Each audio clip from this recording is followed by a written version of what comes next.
Yeah, so it's been quite a while since we've jumped on this old podcast here, buddy. And we're back. And we're back. We have amplified our video. Hey, with now. my structured coffee cup. Nice. Yeah, it has been a minute, dude, and we got it back up and going, man. We do, man. Let's go. We got it back up and rocking and rolling, and yeah, let's go, man. We figured we start just where it started, man. Yeah, us two sitting here and catching up. Hell yeah, man. And it's good to catch up, dude. It's been a while. Yes. I've been on the road a lot. Yeah. I know you've been on the road, baby. I've been on the road, baby. Times have changed. Times now have you're changed on the road. Yeah. I know. It's kind of the opposite going on here. What the hell? Nice, man.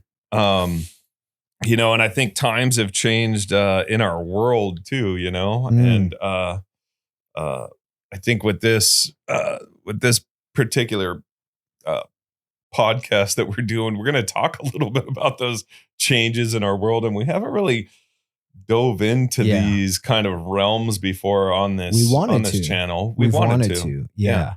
I think there was a concern about talking about certain things and how will we take. I think you're like, dude, I'll say whatever the hell I want to say about politics and this and that. I'm like, let's just wait. Let's talk to some guests. But now it's undeniable to tell us what happened. What has happened? Well, let's see here. In the last few weeks, we got a new president. He got a new president. Well, he's not. Well, we got the old guy just back. Yet, right? Because we ain't live yet, but it's close. Yeah, it's very close. And there's a major, I feel like a major shift in the subconscious of a lot of people I know, and I maybe more so just me, like speaking for myself, is that Trump being elected, it was like, okay, this country's not in shambles yet, because I was really feeling very worried about the left. I don't even say it that way, or someone's gonna. What were you worried? Me. What were you worried is gonna happen? I just was tired of the bullshit, and the lies, and like the puppetry, and there's a lot of people that I love. There's a handful of people that I respect that, think that, that Trump is the worst possible person on the planet, and it's just, it's been a very interesting time to say, man, I respect so much about you. Then when you start talking about this one person, your intellect just diminishes. And, I understand passion. I understand talking about things passionately. Right. But there's a difference when it's just like a derangement syndrome. Yeah, that's very true. Yeah. So, well, I mean, even people that I respect, that I watch a lot, and if I'm looking at somebody that is, that I guess I would consider left, which I don't even think he considers himself left anymore, because he thinks the left has left him. But Bill Maher. Oh, okay. And I've watched Bill Maher for many years. I've gone and seen Bill Maher in concert because I think he's a great comedian. Yeah. But even I saw the shift in him too. And when I saw the shift in him, I said, okay, people are waking up to the reality of things. And he still doesn't like Trump. Don't get me wrong. He doesn't like Trump. He's not a Trump fan. But he's also not a fan of all this crazy woke shit either. Yeah. Right. And the holes that the people have dove into over the past. I mean, for me, I've been watching this for 15 years, slowly changing. And, one of the, I think one of the things that America has never realized, and I knew it in the back of my mind, but I was at an event a while back, and a gentleman by the name of Glenn Beck was speaking, and he kind of put like he just opened this doorway that I'm like, yes, that's exactly right. And what he was explaining is that in England, in particular, they have a right wing party and a left wing party too. Our right wing party and our left wing party are here and here. Their right wing party and left wing party are here and here, Hmm. right? So, and what we've been doing in our country over the last 20 years, in my mind, is that we just keep shifting the right closer to the left, right? And that's what it's done in England, Mm. right? So when you look at it from that perspective and you say, wow, that's, as the rules continue to change, the rules continue to get more liberal, right? Rather than more conservative.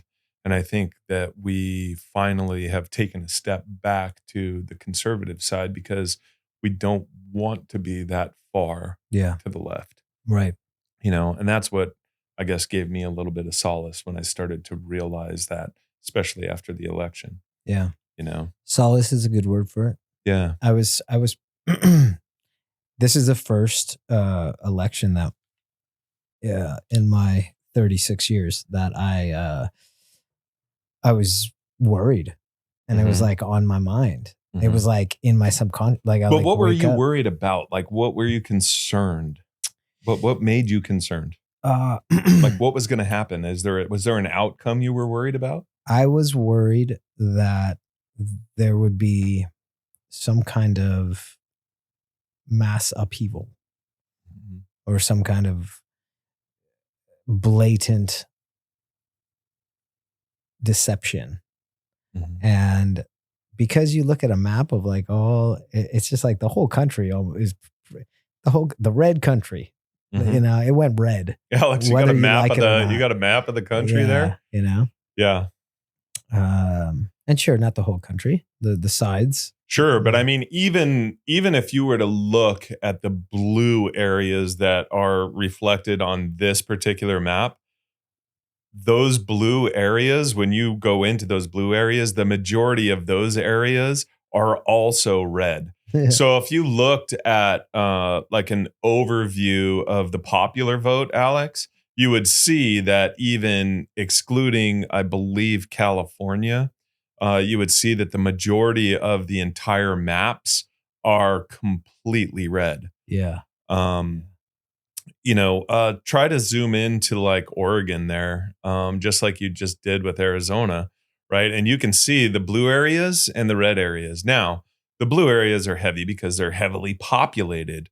The rural areas aren't so populated, right? yeah. They're the people within those areas are scattered about, right? But Mm, when you look at that in a popular vote perspective, the almost the entire country is red. yeah, yeah. Uh, I'm happy. I'm happy, happier. Uh-huh. Obviously he's not Office yet. in office yet, and who knows. So you think America made the right choice then is what you're saying? I think so. Yeah. Yeah, I think it was the right choice. I think that I think Donald Trump is a fascinating human being, Yeah. whether you like him or not. Mhm. You know, Mhm. his story is fascinating, Yeah. and yeah, he's this chauvinistic, misogynistic, or whatever he is that everybody thinks he is. Mhm. That they assume and that they've literally sued him for. You know, Right. but it's fascinating. Take his name away, and just put a man or woman in that position, and watch all the things that person's been through. It's so fascinating. Yeah, that's very interesting. That's a very interesting perception to take the name away, right? If you take the name away, you find this person that has all these successes and failures too. Successes and failures. Yeah. One of my really good friends, and we, through this entire process, we're texting back and forth, and he's anti-Trump and anti-Trump, and he was very positive RFK Jr. Yeah. And I had talked to him about 2 years ago. Might have been three, is when I first mentioned it, and I think it was when RFK Jr.'s book, The Real Anthony Fauci, came out, and he's kind of laying out this entire career of this guy and all Yeah. the stuff that he did all the way back in the 80s with the vaccinations Yeah. and making vaccinations mandatory in schools and stuff like that. And then all of a sudden you see this pattern change of, a bunch of different things. Didn't it go from like a couple vaccines to like 70 vaccines? It did.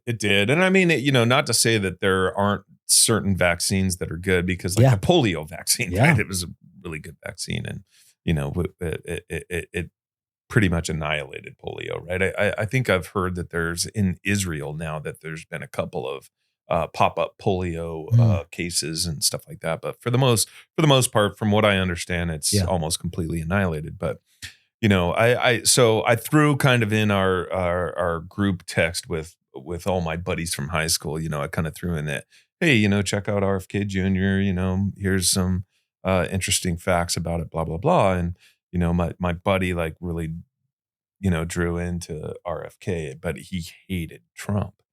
And he threw out all these things like, oh, well, my friend had this construction company and, the Trump organization screwed over the construction company and didn't pay the construction company and all this kind of stuff. And I don't know how, valid those points were or weren't. But the simple fact of the matter is that, Trump owned, over the course of the last 30, 40 years, 500 plus companies, right? And not every company that you own is a success. Yeah. And when companies fail, a lot of the times there is other companies that fail with that company too.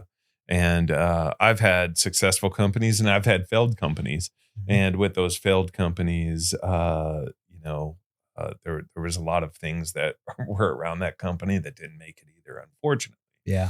And that's just the simple fact of business, Sure. right? Yep. So, despite, even if it was a situation, and I don't know all the depths of, of Trump's corporations, but, there's certain situations where, especially in the casino world, which is, Trump's, in the hospitality industry and casino industry and casino business, in situations where you have a downturn economy, casinos tend to suffer from that. And a lot of casinos have, filed for bankruptcy and those kind of things in those situations. And his, one of his casino businesses at that time, I think, filed for bankruptcy. Mm-hmm. And it's not Trump's decision. Trump isn't sitting there in front of a notebook like, I'm not paying this guy, and I'm not paying this guy, and I'm not paying this guy. Yeah. It's like the top of the ladder gets paid first and it works its way down until you run out of money. Yeah. Even if you reorganize or whatever, you can do that. And, I believe in one of Trump's companies where he owned this casino in particular, he had to dilute the majority of his shares in order to get through the bankruptcy with the company, right? So he lost millions and millions of dollars in it too. Yeah. But it wasn't he who decided who got paid and who didn't get paid. It's a judge that decides who gets paid and who doesn't get paid. Yeah. Right. They file the order and they walk through and say, this is how things happen. Yeah. And unfortunately, that's business, right? Yeah. That's part of business. There's successes in business and there's failures in business. And some people gain in business and some people lose in business. That's business. Yeah. Right. And I mean, I've been reading Trump's books since I was, 13 years old, I think. And I always found the guy really fascinating too. And it's part of the reason why, I started business is, from learning, what he taught me in those books, So when we had Scott on, when we Mm-hmm. talked about the art of the deal, I read it. Oh, great. Yeah, Awesome. I finished it. I mean, how fantastic is that book? It's really cool. It's really, again, when it's like Trump's a bad word, like you say it, the word, but if you change the name, Mm-hmm.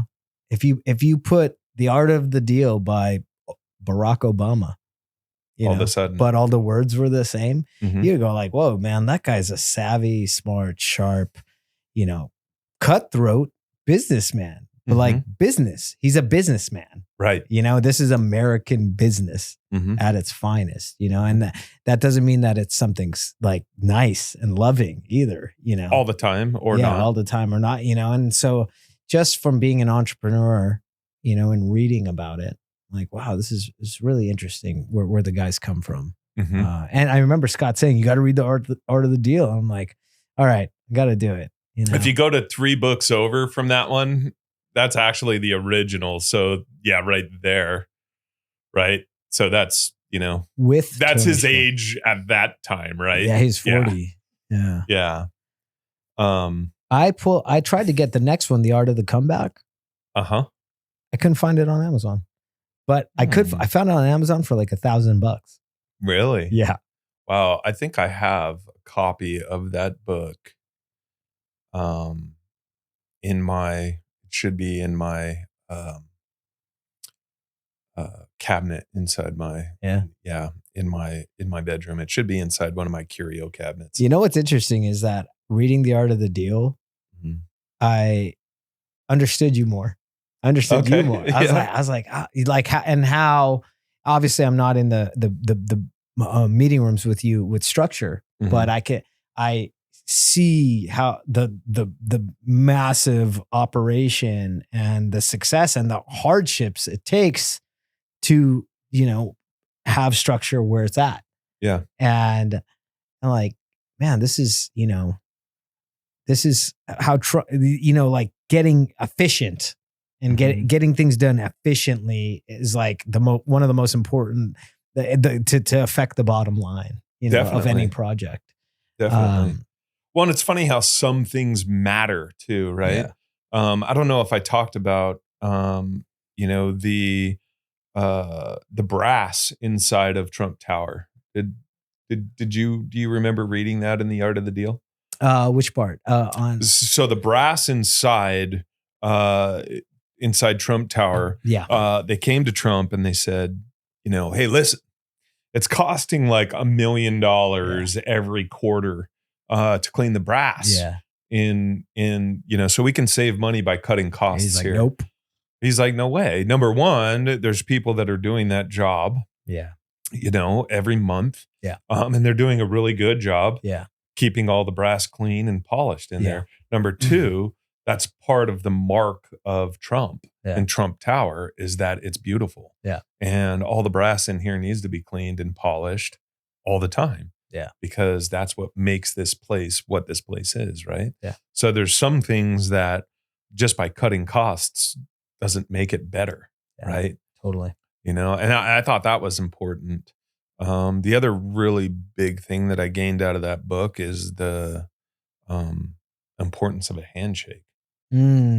And I don't know if you remember the story about buying the air over Tiffany Tower. Yeah. Yeah. But that was really important. And, the guy who owned Tiffany sold the business and Trump was wanting to get a contract signed to ensure that he still owned that airspace because they shook hands on it. Yeah. And he told Trump, we shook hands on that. Yeah. You own it. Yeah. It's yours. So cool.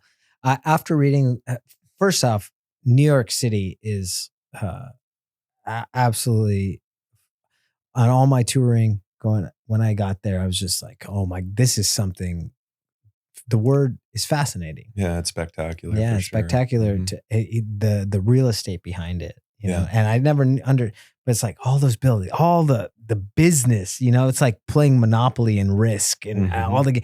And from reading The Art of the Deal, you just realized, like, man, he was just a full on gangster, and he wanted, he's like an American gangster, truly, in a good way. Well, a lot of people too, they say that, oh, well, Trump had all this money and everything else. And, and that's how he was able to be so successful is because it was already all given to him. And I mean, his father was, was a rich man, but Trump didn't get all his money from his father. Yeah. Trump's claim to fame was to get the rights to own that land, right? Yeah. I get the rights. And once I have the rights, you sign the rights to me. Now I can go find somebody who has the money to put and build the property. Yeah. And the best like everything high end. And that's what, and that's another thing too of, I know trust fund babies. Mm-hmm. And I know guys who have been given the silver spoon from their father. I do too. they haven't created multiple silver spoons from it. Right. You know, they just suckle on that one spoon. Yes. You know, it must be said that, hey, that guy went from being a millionaire to a billionaire. To billions. Right. Yeah. And there's millionaires that can't do that. So that in itself, like, yeah. And people, oh, the people he stepped on, he's a scumbag and this and that. He's a very interesting person to me. Yeah. You know, and everything that, you know, I really liked, to slight tangent, but pull it back in. I really liked RFK. Mm-hmm. And then when he endorsed Trump and they endorsed I was like, whoa, yeah, this is really cool. And then when Trump went on Rogan mm-hmm. and Trump was on Theo Vaughn, mm-hmm. sitting and talking, and you know, his opponent didn't do that. Yeah. I'm like, man. Because you can get the truth of an individual in 3 hours. You can't necessarily get the truth of somebody in an hour or 45 minutes. Yeah. Right. You run out. Because you can, they can run on and add on sentences for lots of time. Yeah. And burn the clock out, run the clock out. But you can't run the clock out in 4 hours. Yeah. You know, 3 hours. It's hard to do that. Mm-hmm. So you really start to get down to the core of an individual. And it's you know, that was really, really interesting to see and appreciate that you know, that Joe Rogan you know, did that. And I would have loved to actually see Kamala too, because, you know, to be honest with you, I don't think Kamala's as bad a person as everybody thinks she is, or, you know, at least the right claims that she is. But I do agree with the fact that she wasn't the right person for the job. Yeah. I don't think that, you know, people on the right who think Obama is the worst guy in the world, I don't think Obama thinks that the country, you know, that he wants bad things for the country. I just think that I don't agree with what he wants for the country, you know, but I don't think he's trying to destroy it. Yeah. Yeah. What about that walkout? What about the UFC walkout? Oh, the UFC walkout. I mean, that was so incredible to me. And to see what, you know, I believed in my heart was what the majority of the country was thinking, but wasn't sure. It definitely, Alex, do you have that? Can you pull that up, man? Yeah, let's give that a little bit of look. I mean, this is so awesome. Listen to the crowd. This was epic, dude. I don't care who you are, man. You're tripping if this was not an epic moment. Elon, the richest man in the world, with the president-elect. Yeah. Yeah, you got the Speaker of the House behind him too, which is just awesome. You know, and you're really starting to feel this camaraderie that in the Republican Party, I haven't really seen in a very long time. Really since Reagan days, honestly.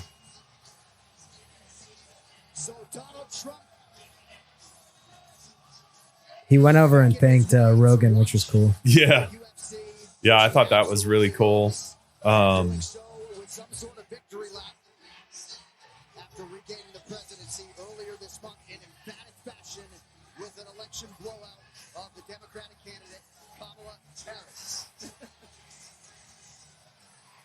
He looked like he bumped Jelly Roll there. Yeah, he did. Actually, he and Jelly Roll started talking at some point in there when I was watching the fight.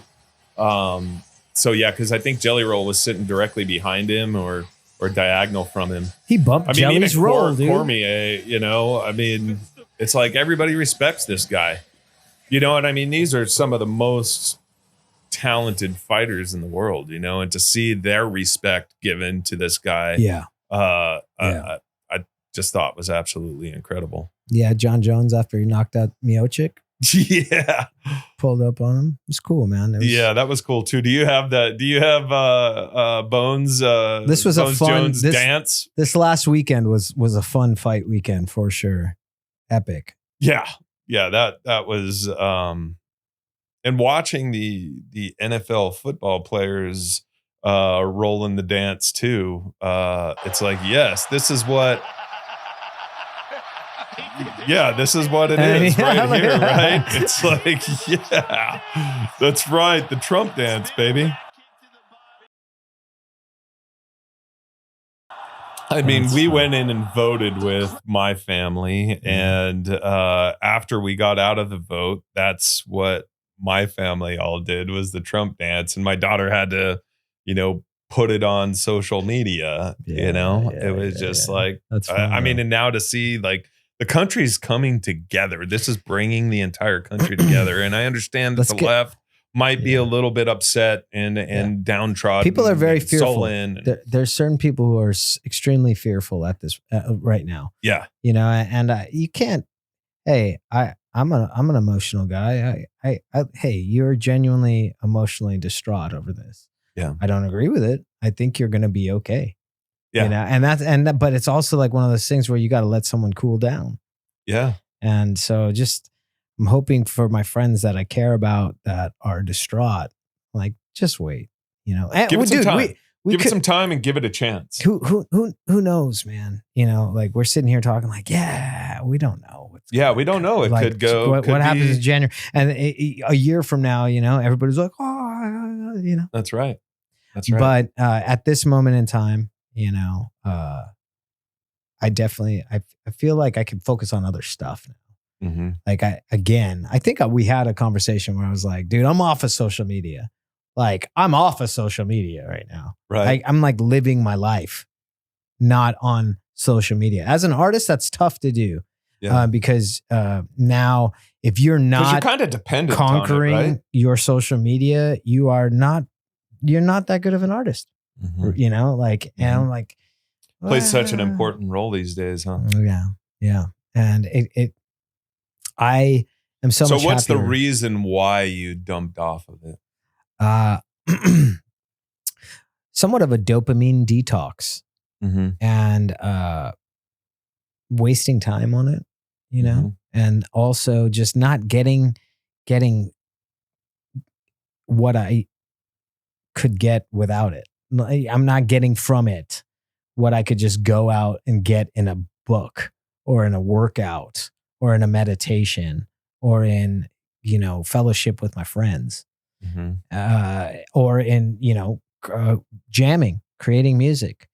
You get too stuck on, numbers and relevance and who's hot, who's not. And I'm just not getting it and then you start to live through the content you're watching. Like, instead of making the pizza, you're watching the pizza be made. You watch something. Oh, that's cool. Oh, the steak being cooked out. Oh, that's a cool way to grill a steak. Oh, that's a great workout. That's a sick guitar lick. I saw it. Now I'm going to sleep because I watched it. And it's like, dude, you didn't do it. You didn't make it. Right. Yeah, I've seen that. I tell my daughters that too. I'm like, gosh, you guys are flipping through and, you could see them there. They might be on the couch and maybe I'm on the couch too, honestly, but they're flipping through the screen and it's like, oh, look at this, look at that. And it's like, they're living that. They're living that by watching it. Yeah. It's like, why not just do it? I want to get in the Jeep and I want to go out and I want to do it. I want to be out in the wilderness. I want to be driving the Jeep through the, and I mean, I'll watch some stuff on Jeeps to understand where I want to go or what I want to do or what parts I might want to put on the Jeep or whatever. But I'm actually going out and doing it. Yeah. There are cool things. There are really cool things about social media. But it's designed to be so addictive. Yeah. And it has. Do you think it's intended to be that? Do you think that happened by accident? I think that designers have come out and said that they've designed. Well, I mean, originally, like Mark Zuckerberg, he's sitting in his dorm room all these years ago. We go back, it's 2004, 2005, roughly.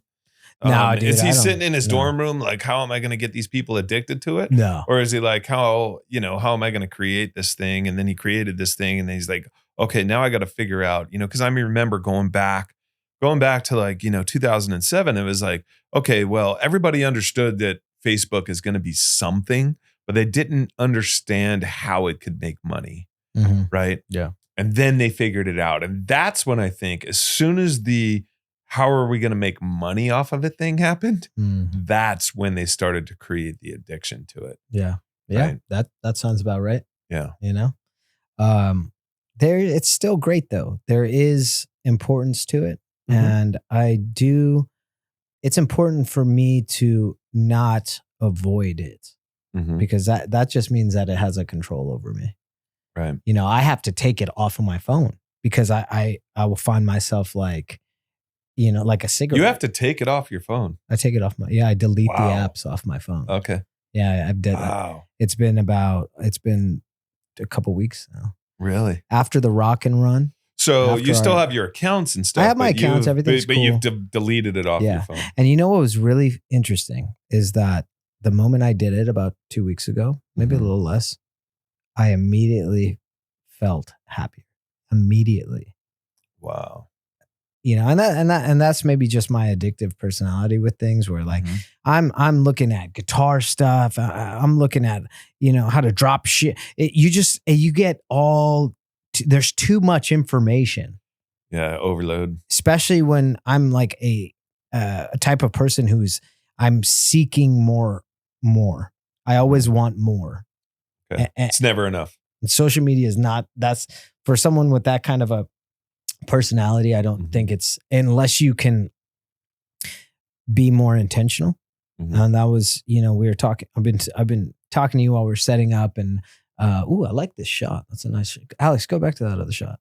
I like the belt. This is great. Right? Nice. We got a couple different camera angles on this new conversation, this new setup. Yeah, a new little setup. I mean, we were thinking about changing the setup, and we have another look that we might go for too.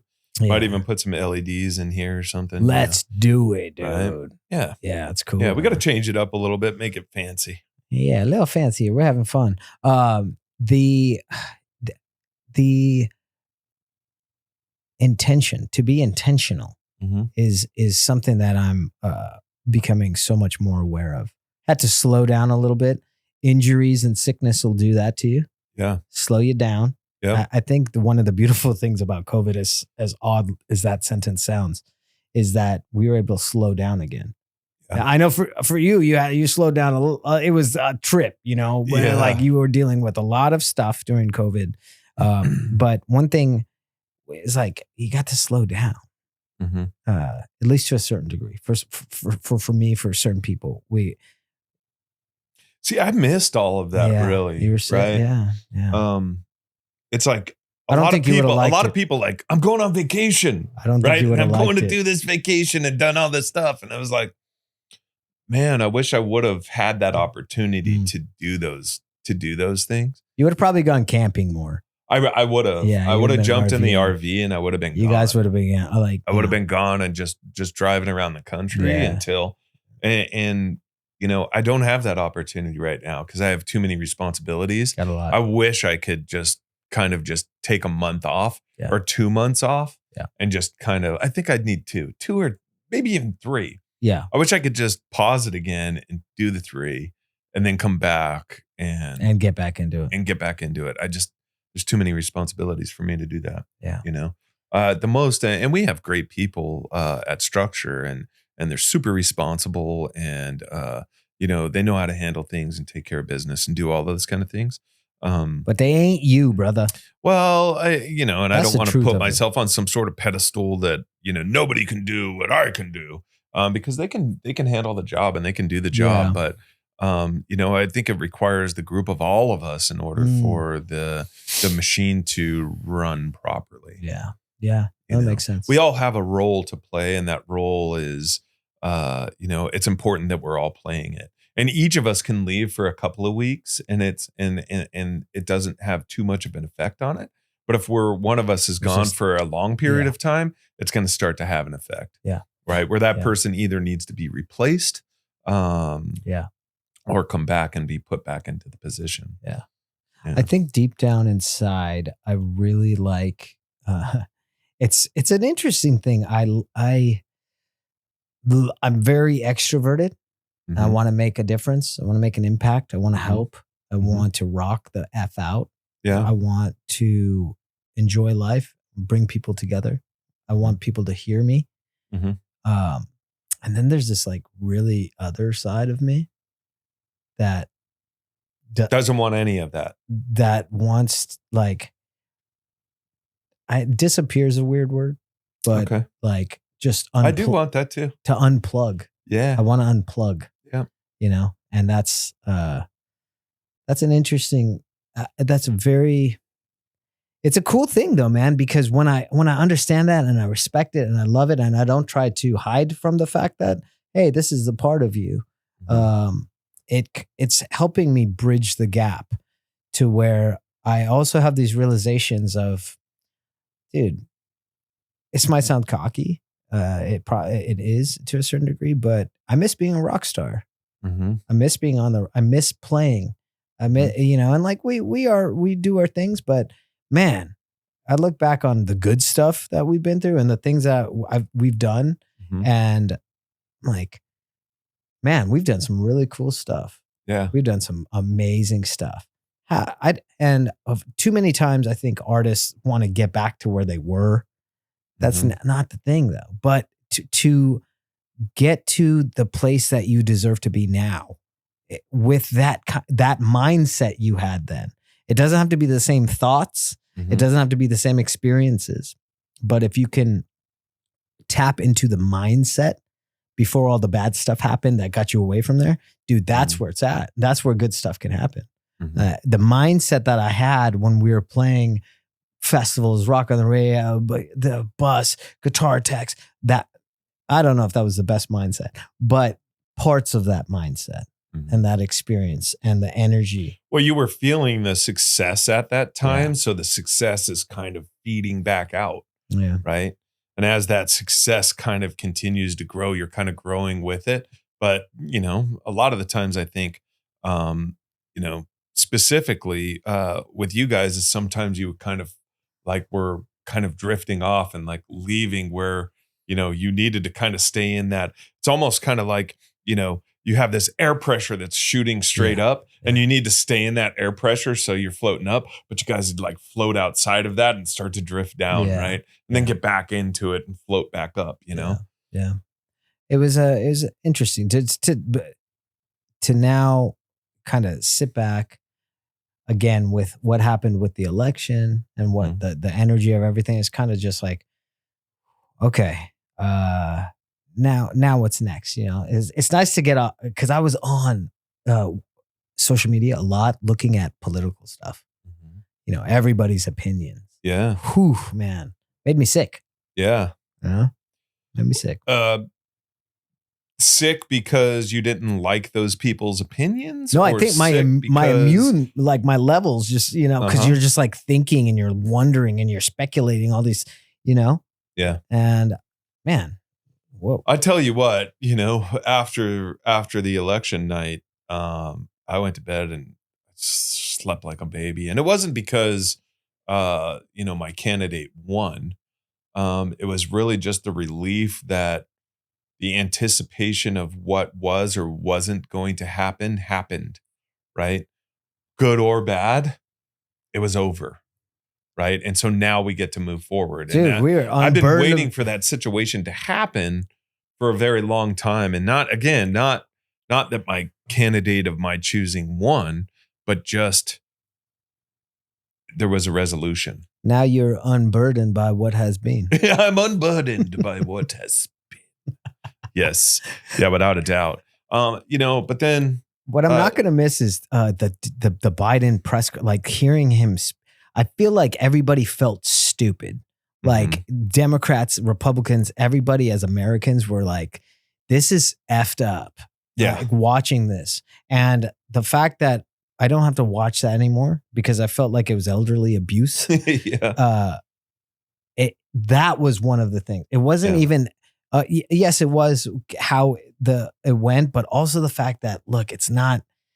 And I guess that was going to happen either way. Mhm. But man, that was just like getting worse and worse and worse Yeah. Yeah, it of was. It was on watching a him. downward it was definitely on a downward spiral. And, Yeah. I mean, the one thing that I can say, that, uh, the 4 years prior to Biden is that when America said something, we were pretty diligent about what we were saying, and we said what we did, and we did what we said. Hmm. And I don't feel like we were doing that, in the Biden years. I feel like we were saying, more or less like, I think it was just a single word, and the single word was don't. It was like, don't what? Like Don't. telling other countries just don't. Yeah. It's like, listen, I'm going to tell you what it is, and here's going to be the consequences if you don't do that. Yeah. Okay. And then we can move forward so that there's a complete understanding of the direction that we're going here. Yeah. And that's how I'm naturally that way. Yeah. Right. And a lot of the times, in high school buddies, I'm sure even people that, well, knowing you, we've known each other, what, 15 years now? Oh, almost, man. Yeah. Yeah. Right. Right along 14, Right. 13, 13. 2011. Yeah.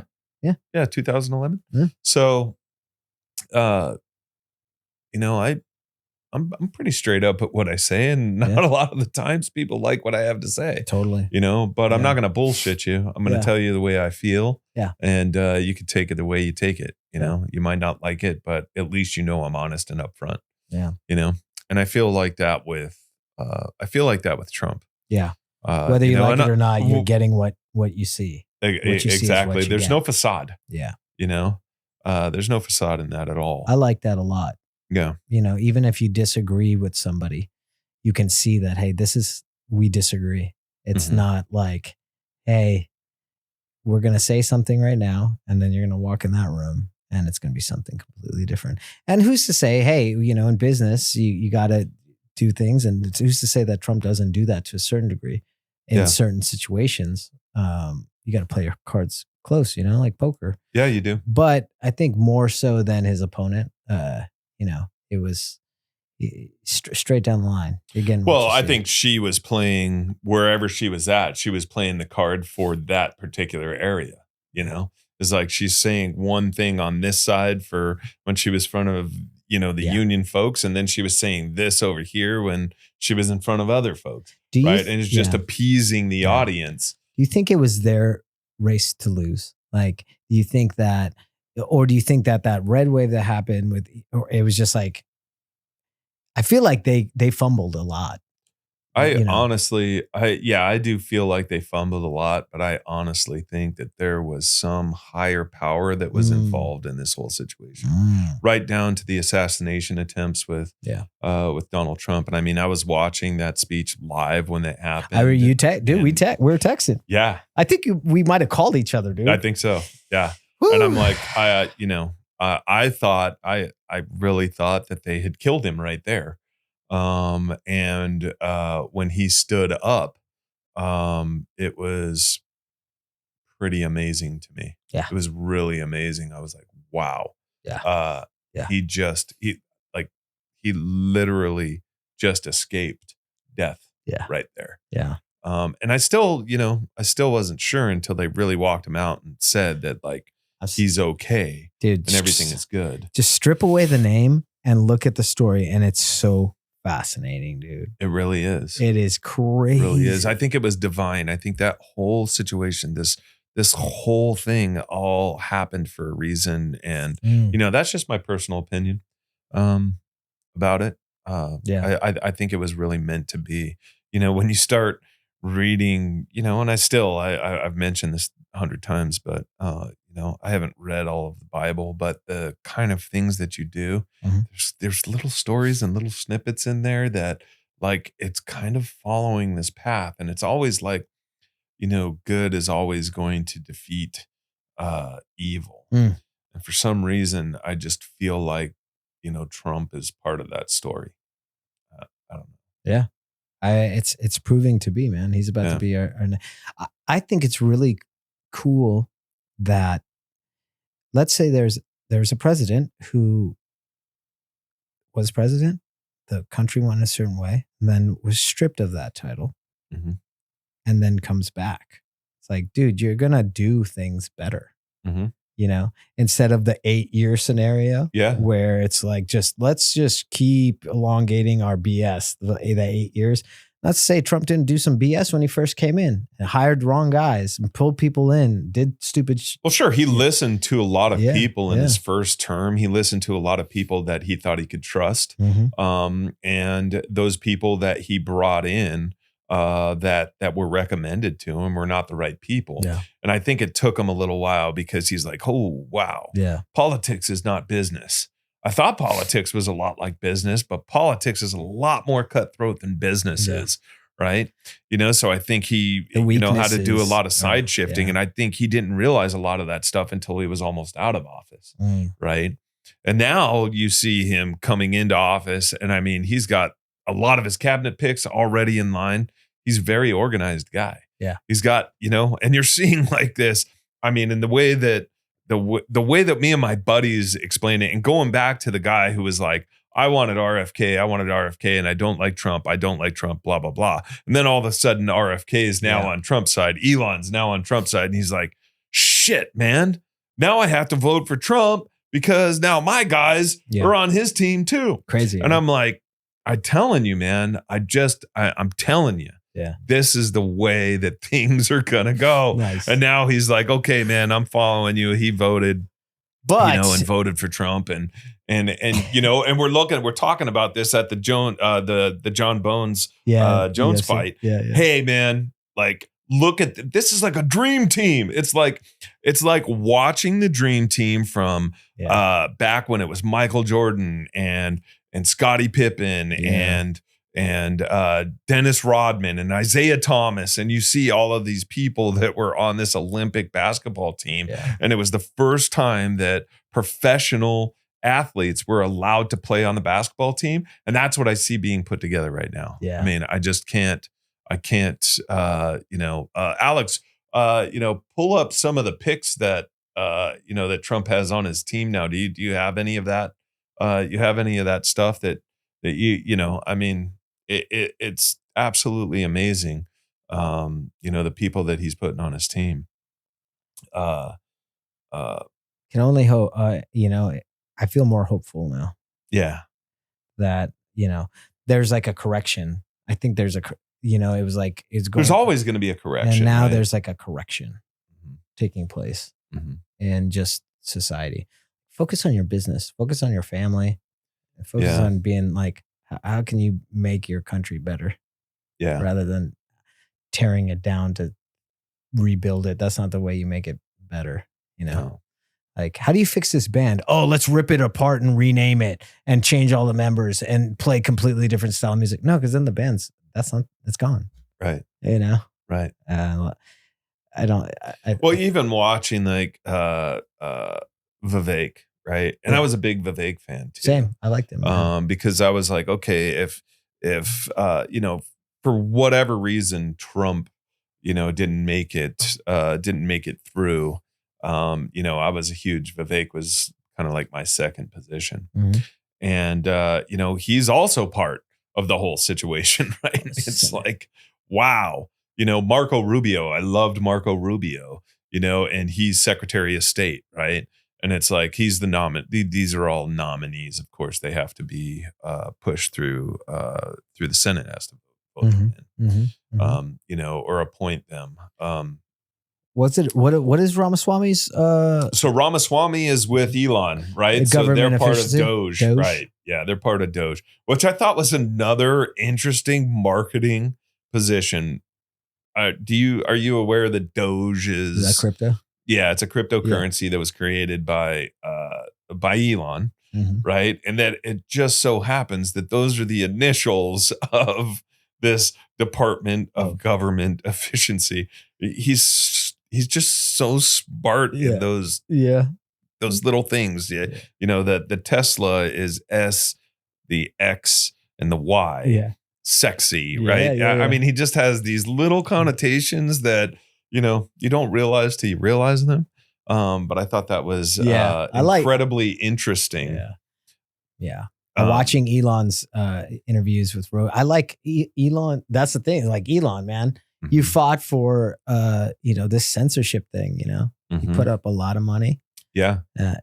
For that reason. For something that wasn't worth that. I mean, Twitter was not worth $44 billion, Yeah. and but it was worth democracy. Yeah. The money was worth democracy, and I think that's the way that Elon puts it. And Mm. I would agree with him 100% on that, 120% on that. Yeah. But he and Vivek coming in, one of Vivek's points when he was running for presidency was that he thought that the FBI needed to be stripped down and built back up, like completely get rid of everybody, strip it all the way down, and rebuild the entire thing. So Oh. him being part of Maybe that is how you make a band better then. I mean, sometimes you do have to start from scratch. Yeah.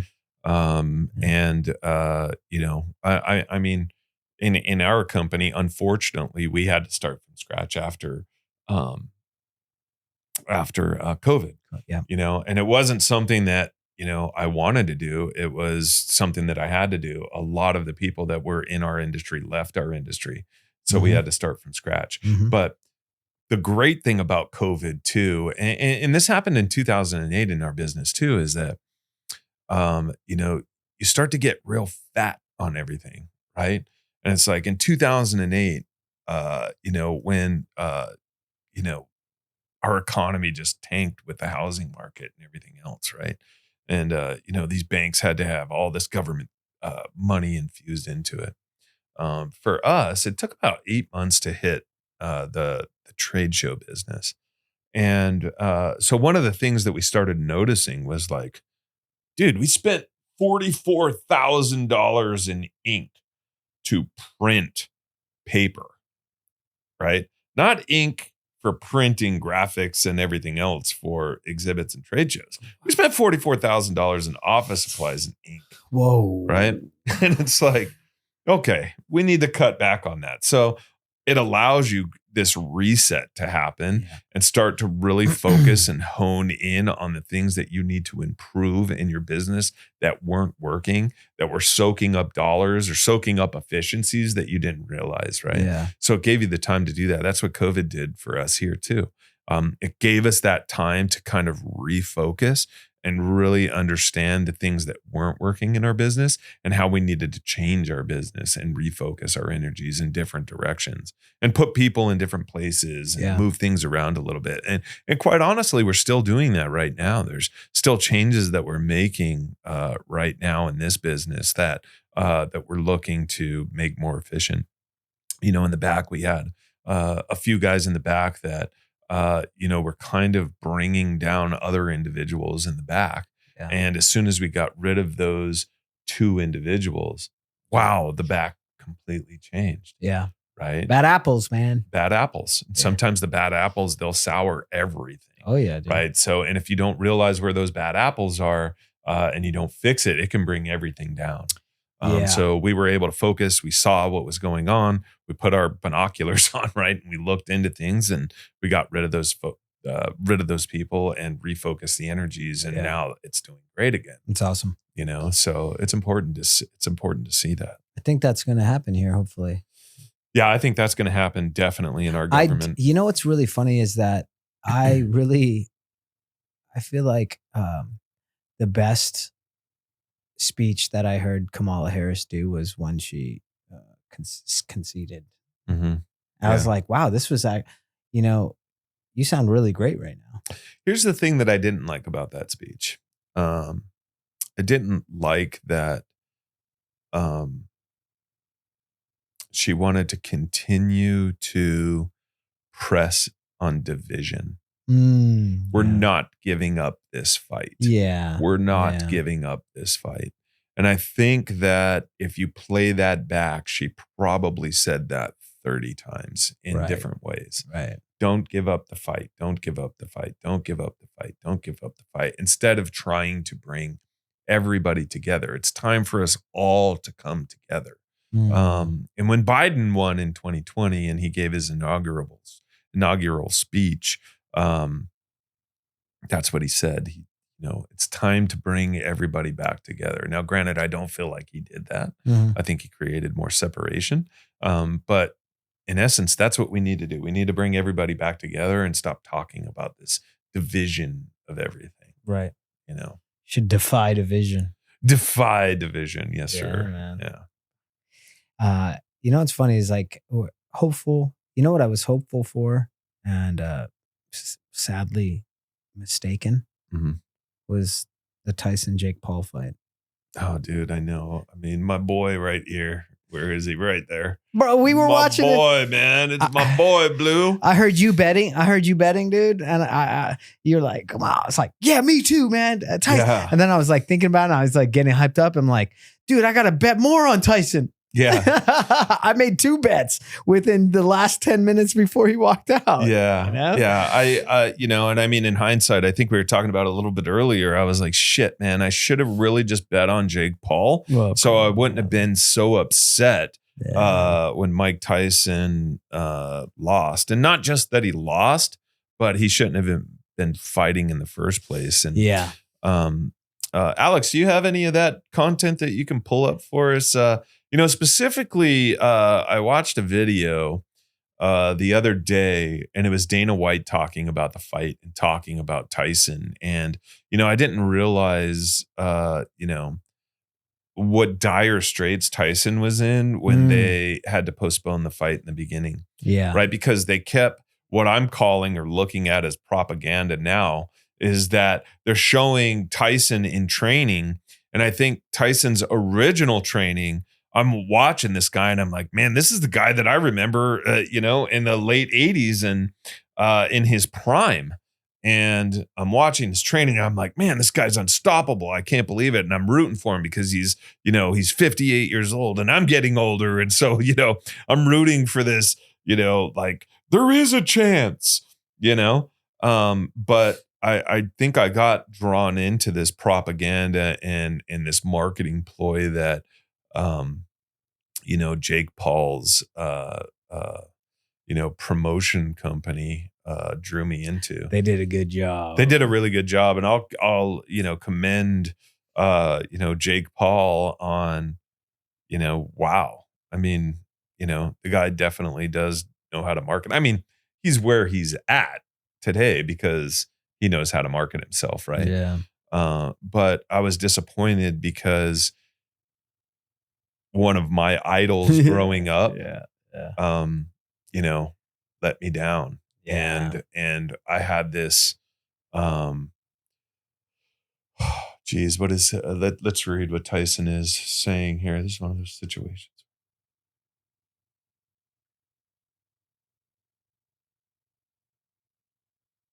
Fight to get healthy. Jeez.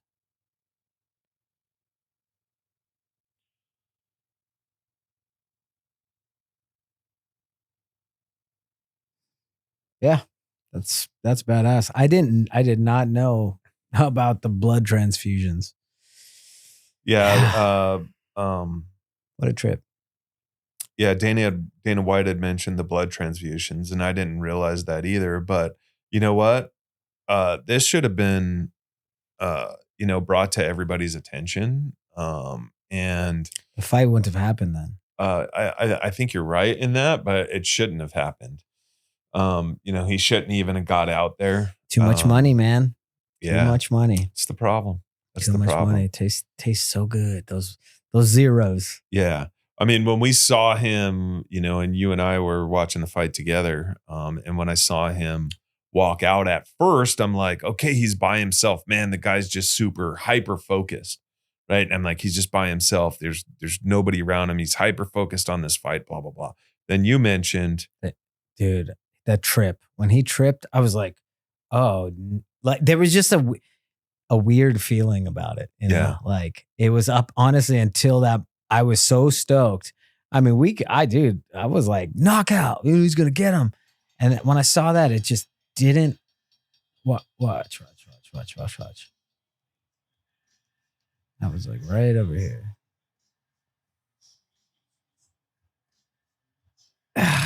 Yeah. I don't know what it was about that. I was just like, yeah. But then that shows like his feet were just not under him at all.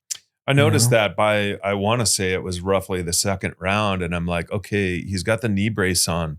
He's not putting any weight on his back leg. All your power when you're boxing and fighting, it all comes from your legs, right? It comes from your feet, through your legs, through your arms. Especially and I'm just in his style of fighting too. 100%. Yeah. you know, and I just didn't see it. And after that, I'm just like, oh, now I'm like in this like situation where I'm like, come on, Mike. I'm like rooting for him so hard. It's all coming from the heart now. Yeah. It's the heart that's just like, I can't.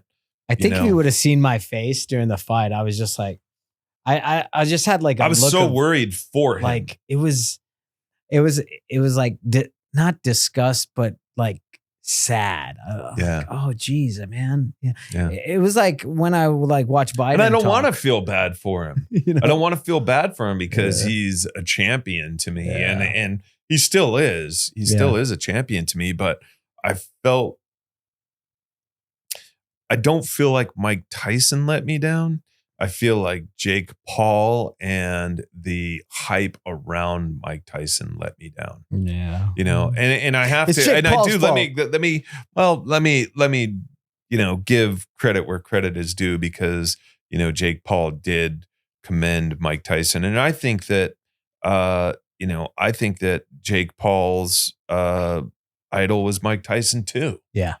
You know, and I think in his own way, I think that's maybe what Jake Paul was trying to do is give Mike Tyson one more payday and one more shot in the limelight. Yeah. But that didn't make him look good. Yeah. And that's what pissed me off is that it didn't make Tyson, that fight did not make Tyson look good. I don't think I don't think it made him look like really bad.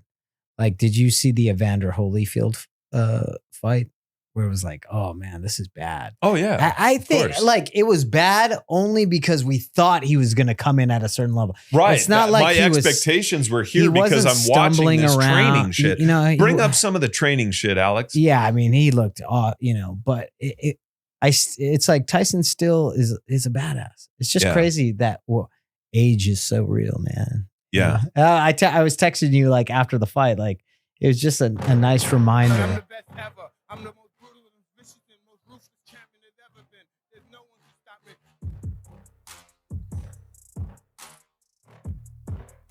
He looked dope. He looked jacked. Yeah. I mean, you know, you're watching this and you're seeing like, look at the speed. That's Tyson back in the late 80s, man. You know? Unfortunately, these clips are only a few seconds. Right. So it's like, is that and clip. Right? And clip. And clip. And clip. Yeah.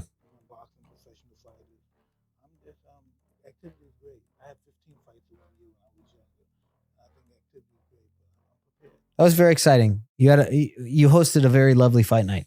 Oh, thanks, man. Yeah. Thank you, sir. The barbecue was delicious. Oh, yeah. Roadkill Grill here in Vegas. Wow. Yeah. It's some of the best barbecue I've ever had in Las Vegas. Yeah. Shout out to Roadkill. Yeah. Roadkill Grill. And, you know, I told Melissa when, you know, I said, let's have some people over. She's like, then I have to go through and get all the cooking done. I was like, not this time. Not this time. Why don't we just order it out? Roadkill. Let's just order it out. She thought that's a good idea. Roadkill Grill. There was one point where I got second helpings. I think it was like round 7. Uh-huh. And I was just like sad eating. Like Tyson was just, I was like, macaroni, beef brisket, sauce on everything. And I just sat there just like, Yeah. I know. I was really upset by the end of that fight, man. I just felt really let down. Yeah, but you know what's so cool is that the female fight, the women's championship. Incredible. Yeah. Incredible. Taylor and what was her name? Why am I forgetting her name? Barreria. What was it? She should have won, man. What was the I mean, I Alex, think that what was the name of the you can't Serrano. Serrano. Right. Yeah. I don't think you can take the belt from somebody when the fight is that close. It was so close that it could have gone either way. And I don't think you can take the belt from somebody when it's that close. However, she did have like 5. And I think I mentioned this at the fight. It's like, just give her the green one or give her the blue one. Just choose a color and hand it over to her because she did that fantastic. Yeah. That was an incredible fight. Yeah, it really was. It was special. I wanted Taylor to win just because I'm Irish. You know? Yeah. The Irish in me was like, but then as the fight was going on and Serrano's eye got cut open and she just kept going and it was just, I'm like, man. And that thing And she was was- nasty looking too, because that thing was like flapping around Yeah. and It was talking. Yeah, it was totally talking. Another Talking mouth all going the on. shit. Yeah. That all you got? That all you got? Come on, punch me again. Give it again. And I'm like, man, this Yeah. is something. She's special. Yeah, she's But absolutely. they both were really good. So, and you know what's funny is that I was thinking like, man, give it to Serrano because you know in boxing, in the nature of the sport of boxing, She lost the last time to Taylor, so that's what I'm saying. it's like switch. Give it Now you to need a her. reason for 3. The trilogy would be that much more. Why didn't y'all give it to Serrano? Right. You know, but it was a great night and fun fight weekend. Watching UFCs and yeah, man, life is not so bad. You know. Yeah. The hardest thing about life. So you're waking up feeling like you're in a better light now. Then I feel renewed. yeah. I feel stronger. You know, I feel strong. You know, Mhm. and not doubting the things that I feel. You know, not doubting the way that I feel about things, and also knowing like, hey, you got to take a step back, take a step back. You know, I injured myself pretty a great injury, and I've learned a lot from it in the last 6 weeks. It made me slow down, and it made me realize you're going fast in the wrong directions. You know, like you want to speed up and go. What do you want to change? What are you going to change? You know, we'll see. Yeah, we'll see. Like I also know I tend to get real excited about things. Like you know, when you get back on, you know, it's like, oh yeah, and I know I go up and down. So I just want to. What I'm going to change is like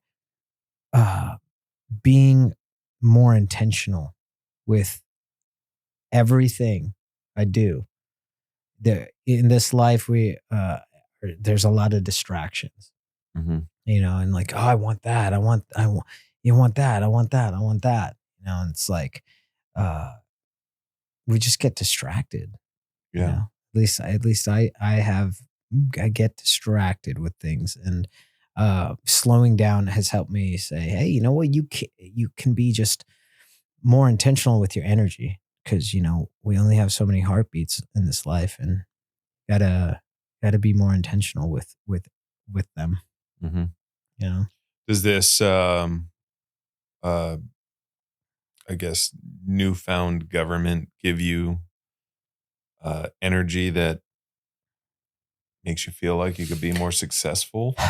I do feel better. I do feel more hopeful. Yeah, I feel more hopeful. Do you think that if the country is more successful, do you think that that is going to give you more opportunity for success or less opportunity for success? More. Yeah.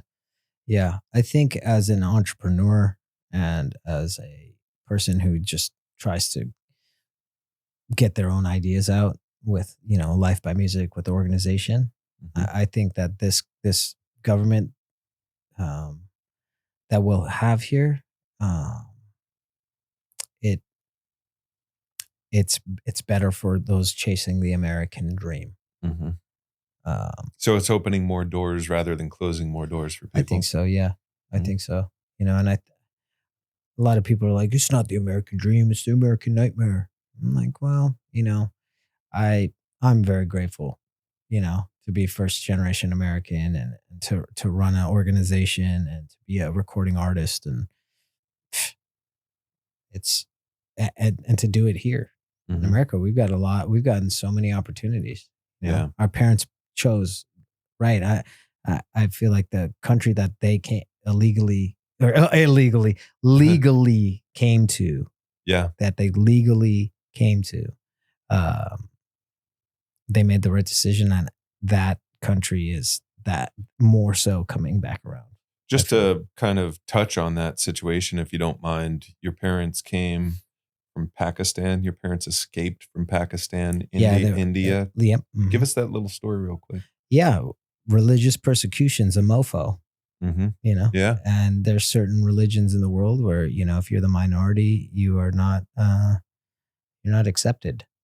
Mhm. And it was getting dangerous for women, and it was just not a place to be. Mm-hmm. And yeah, we got over here. Nice. You know, they got us here. And Yeah. and getting older and realizing like how much gratitude, how thankful I am. Mm-hmm. You know, so yeah, so thankful to have been born in Las Vegas. Yeah. And been able to go to the Las Vegas Academy. Yeah. And be in the band otherwise. Mm-hmm. This shit's cool. Like super grateful. Yeah. You know?